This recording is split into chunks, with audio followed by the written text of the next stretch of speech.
So, what if I told you that a plant could learn? I don't mean just, leaning towards the sun. I mean really learn, acquiring information, remembering it, and then changing its behavior because of it. It sounds like something straight out of science fiction, right? Well, it's the very real question at the heart of an absolutely fascinating study.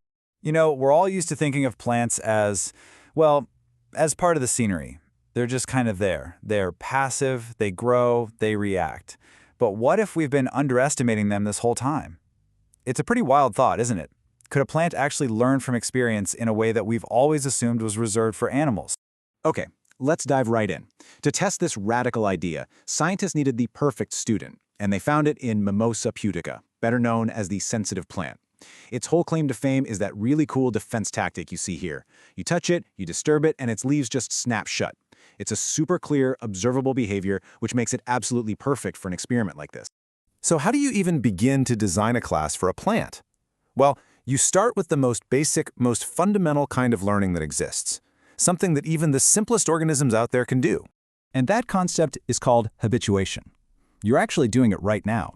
It's how you learn to ignore the hum of your computer or the ticking of a clock in the room. Your brain just figures out, hey, this sound is constant, it's harmless, it doesn't matter, and it just filters it out. You've learned to ignore it. So the big question was, could a plant do the exact same thing?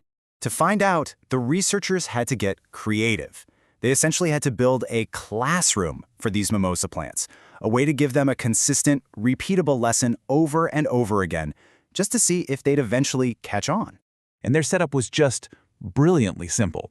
They put each plant on this special rig, lifted it exactly 15 centimeters, and then just let it drop. That jolt was enough to trigger the leaf-folding defense. That was the stimulus. And they did this 60 times in a row for a single training session. The drop was basically the plant's ticking clock. Would it eventually learn that this jolt was totally harmless and not worth reacting to? But they didn't just want to know if it could learn. They wanted to dig a little deeper. They wanted to know if a plant's motivation to learn could actually be changed by its circumstances. In other words, does the environment it's in make a difference? And this gets to a really crucial trade-off. For a plant, open leaves mean food, energy from photosynthesis. Closed leaves mean safety, but it means you're starving. So if you're in a highlight environment with tons of energy, you can afford to be cautious and close your leaves all the time. No big deal. But if you're in a low-light environment, every single photon counts. Closing your leaves is a huge waste of precious energy. So the hypothesis was pretty straightforward. The plants in the low-light group would have a much bigger incentive to learn the drop was harmless, so they could keep their leaves open and just keep eating. And the results were just wow. This chart shows you how open the leaves were after all that training. And just look at that difference. The highlight plants, they still reacted. Their leaves are only partially open.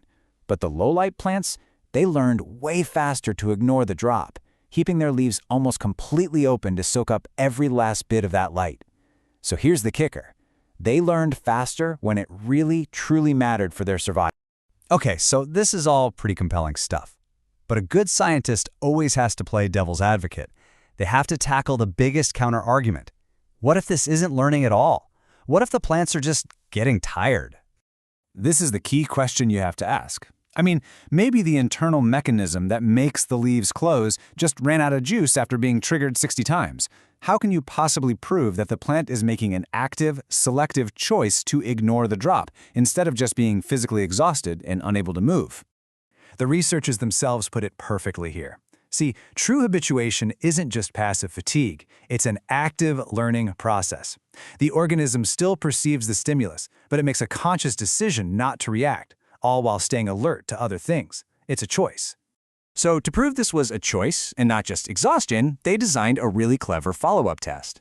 After a plant had already learned to ignore the drop, after it was keeping its leaves open, they hit it with a completely new and different stimulus. They put it on a shaker plate and gave it a short, vigorous shake. And the result you see on this chart, that is the smoking gun. In response to the familiar drop, the plant's leaves stayed open. It remembered its lesson. But when that new stimulus, the shake, happened, bam, the leaves snapped shut immediately. This is so critical. It proves the plant wasn't tired at all. It had the energy and the ability to close its leaves the whole time. It was actively filtering information, ignoring one specific signal, while staying fully ready to react to a new potential threat. So a plant can learn, and it's not just getting tired. That's already pretty amazing. But for how long can it remember? A few minutes? Maybe a couple of hours? Well, the next finding from this study is where things go from just fascinating to truly mind-blowing. 28 days. Let's just pause on that for a second. Nearly a full month. The experiment here was simple but so profound. On day 1, the plants went through their training and learned to ignore the drop. Then, for 27 straight days, they were just left alone. No drops, no shaking, nothing. Then, on day 28, they brought them back to the drop rig to see what would happen. And the result is honestly just incredible. Even after 4 weeks had passed, the plants remembered. They recalled their training, and they kept their leaves open when they were dropped. This wasn't some fleeting short-term chemical reaction. This was long-term memory, stored inside a living thing that doesn't have a brain. I mean, a discovery like that completely changes the game. It forces us to move past the what and ask a much, much deeper question. How on earth is this even possible? Well, the paper points to a few incredible possibilities that don't need a single neuron. Think of it like this. Plants have these really complex communication networks that use calcium signals, which is almost like a very basic version of how our own brains form memories. Information might also get passed from cell to cell through tiny electrical pulses, creating a kind of biological circuit. And then there's epigenetics, which is a way for the plant to literally put chemical bookmarks on its own genes, creating a physical memory of a stressful event that can change how it behaves for a long, long time. So the big takeaway, the thing to really chew on from this entire study is this. Brains are just one possible solution for learning and memory. Yeah, they're an incredibly sophisticated solution, but they're not the only solution. Life, it turns out, has found other ways to get the job done. And that leaves us with one final huge question to ponder.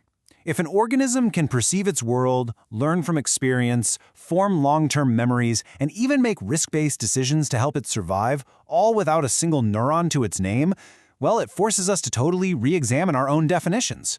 What does it truly mean to be intelligent?